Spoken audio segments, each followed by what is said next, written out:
Erik Haakonsson was Earl of Lade, Governor of Norway and Earl of Northumbria. He was the son of Earl Hákon Sigurðarson and brother of the legendary Aud Haakonsdottir of Lade. He participated in the Battle of Hjörungavágr, the Battle of Svolder, and the conquest of England by King Canute the Great. Name Erik is referred to in various ways in the medieval sources and by modern scholars. He most commonly witnessed charters as YRIC Dux, but his name is also spelled YRIC Erik, IRIC Eric or Eric in 11th century Latin and Old English sources. In Old Norse sources using normalized orthography, he is most commonly Erik Jarl or Erik Jarl Haakonsson, but sometimes as Erik Aer. Modern historians usually use a variant of Erika, Erik and his patronym, Haakonsson, Haakonsson, meaning son of Hákon. In modern Norwegian, it would be Erik Haakonsson.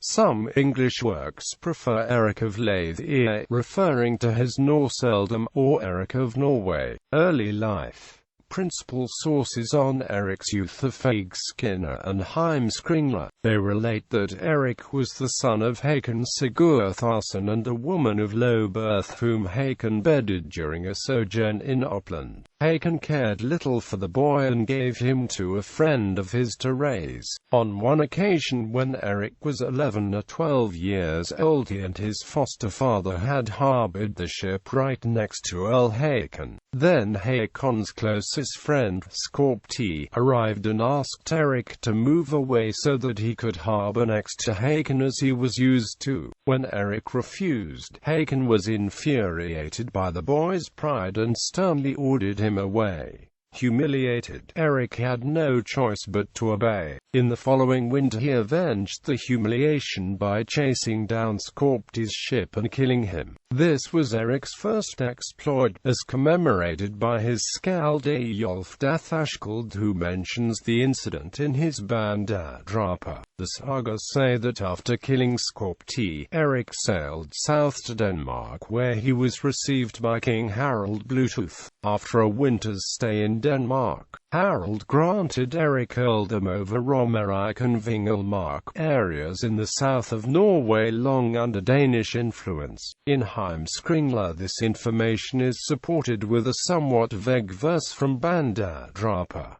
Battle of Hjörungavágr. The Battle of Hjörungavágr was Erik's first major confrontation. The battle was fought at sea, between the Earls of Lade and a Danish invasion fleet. The battle is described in the Norse kings' sagas, such as Heimskringla, as well as in Jomsvikinga saga and Saxo Grammaticus's Gesta Danorum. Those late literary accounts are fanciful, but historians believe that they contain a kernel of truth. Some contemporary skaldic poetry alludes to the battle, including verses by Thorð Kolbeinsson and Tindar Haakonsson. Hákon Sigurðarson was a strong believer in the Old Norse gods, and when King Harald Bluetooth attempted to force Christianity upon him, Hákon broke his allegiance to Denmark. A Danish invasion force was defeated at the Battle of Hjörungavágr in 986.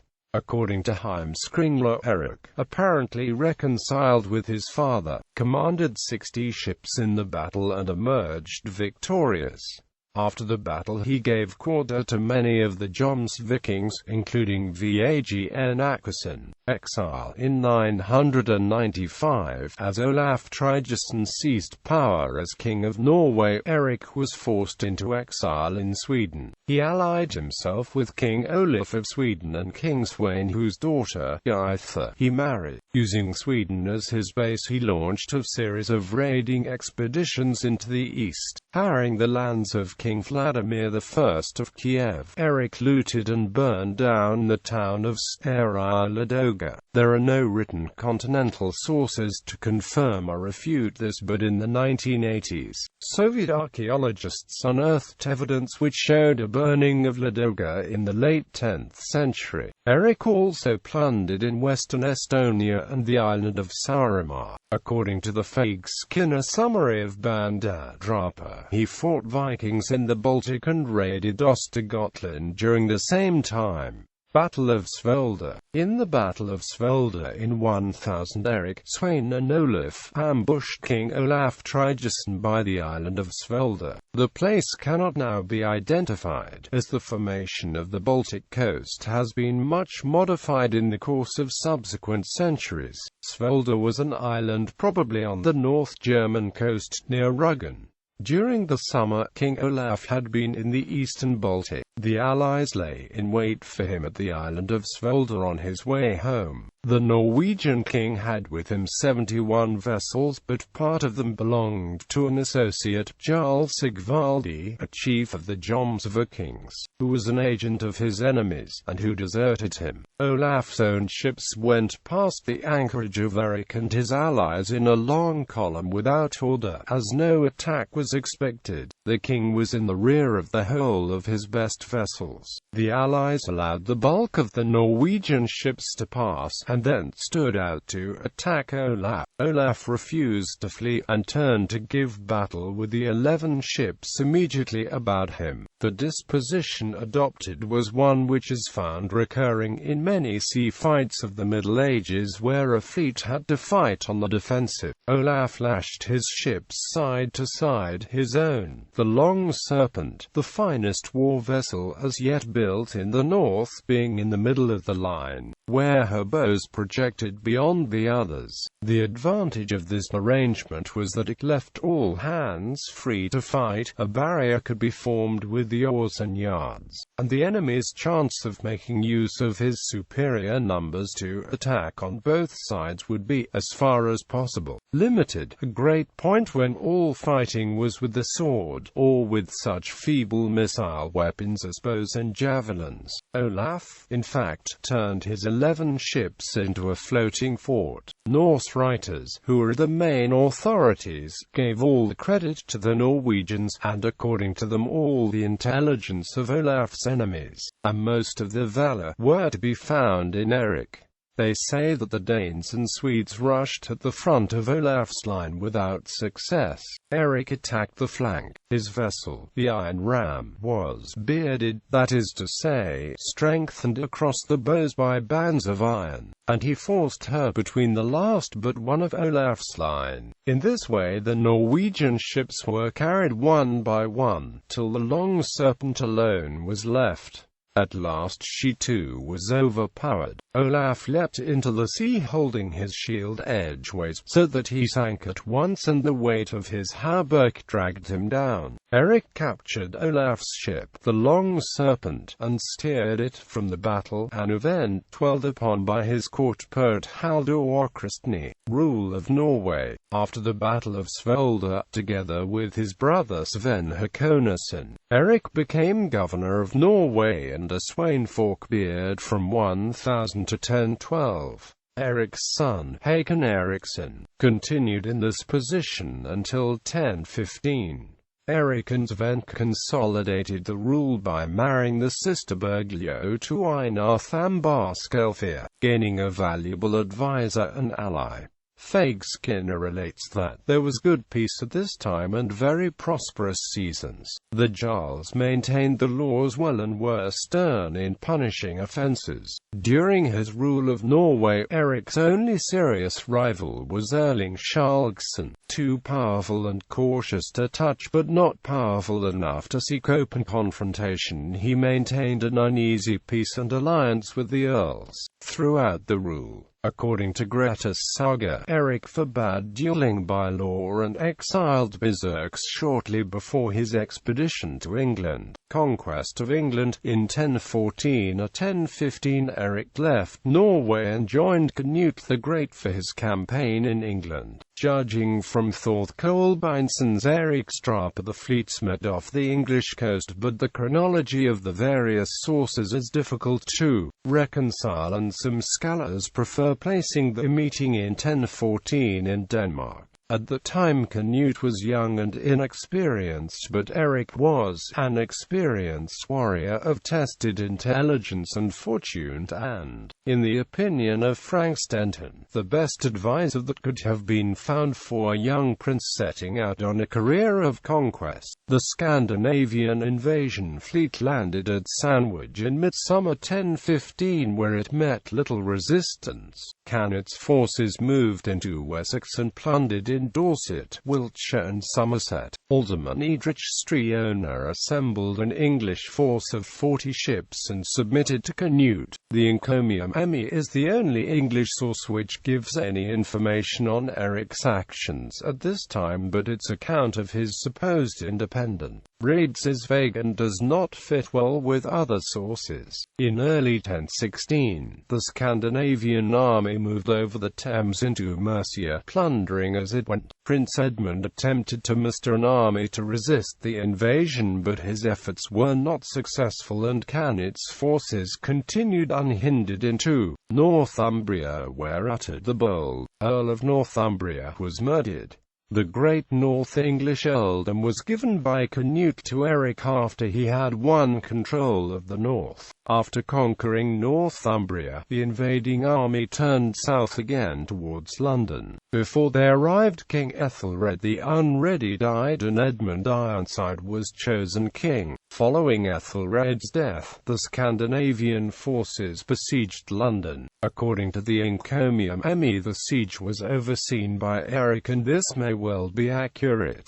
The legendary saga of St. Olaf indicates that Eric was present at the siege of London, and a verse by Thorth says that Eric fought his west of London, with Ulfsitel Snilling. After several battles, Canute and Edmund reached an agreement to divide the kingdom, but Edmund died a few months later. By 1017, Canute was undisputed king of all England. He divided the kingdom into 4 parts. Wessex he kept for himself. He gave Northumbria to Eric, East Anglia to Thorkel the Tall, and Mercia to Eadrich Striona. Later the same year, Canute had Eadrich executed as a traitor. According to the encomium Emmy, he ordered Eric to pay this man what we owe him, and he chopped off his head with his axe. Eric remained as Earl of Northumbria until his death. His earlship is primarily notable in that it is never recorded that he ever fought with the Scots of the Britons of Strathclyde, who were usually constantly threatening Northumbria. Eric is not mentioned in English documents after 1023.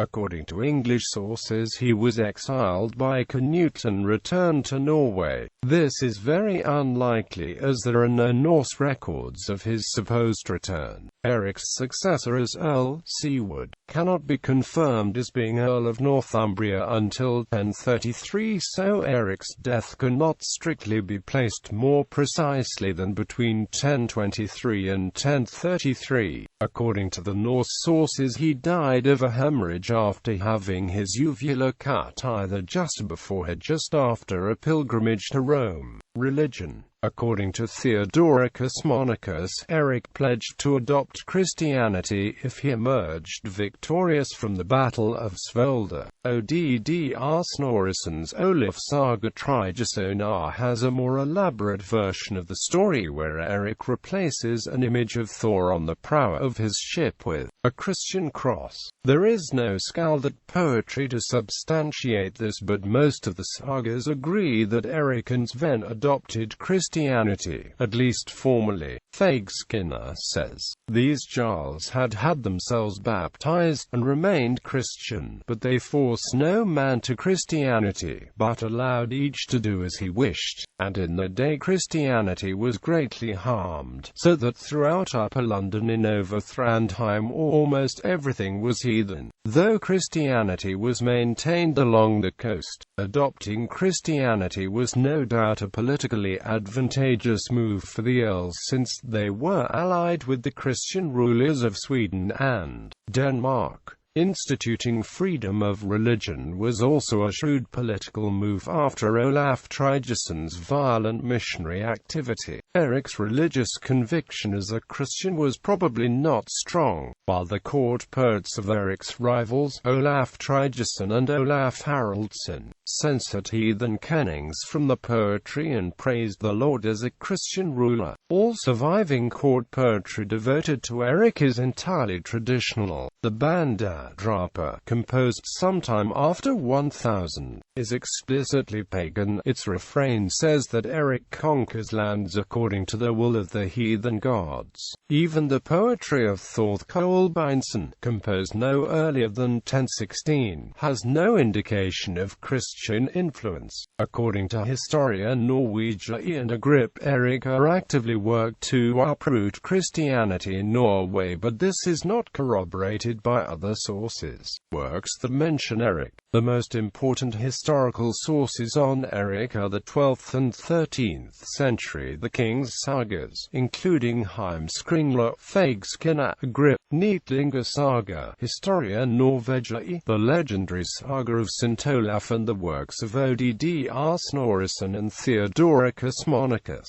The Anglo-Saxon sources are scant but valuable as they represent contemporary evidence. The most important are the 11th century Anglo-Saxon Chronicle and the Encomium Emmy, but Erik is also mentioned by the 12th century historians Florence of Worcester, William of Malmesbury, and Henry of Huntingdon. A significant amount of poetry by Erik's skalds is preserved in the King's Sagas and represents contemporary evidence. The most important are the Bandadrapa of Eyjolf Dathashkald and the works of Halldór Kristni and Thorkel Beinson. Other skalds known to have composed on Erik are Halfred Vandre Thashkald, Gunnar Ormstunga, Hrafn Onundarson, Skalli Thorsteinsson and Thorð Sjarriksson. Citations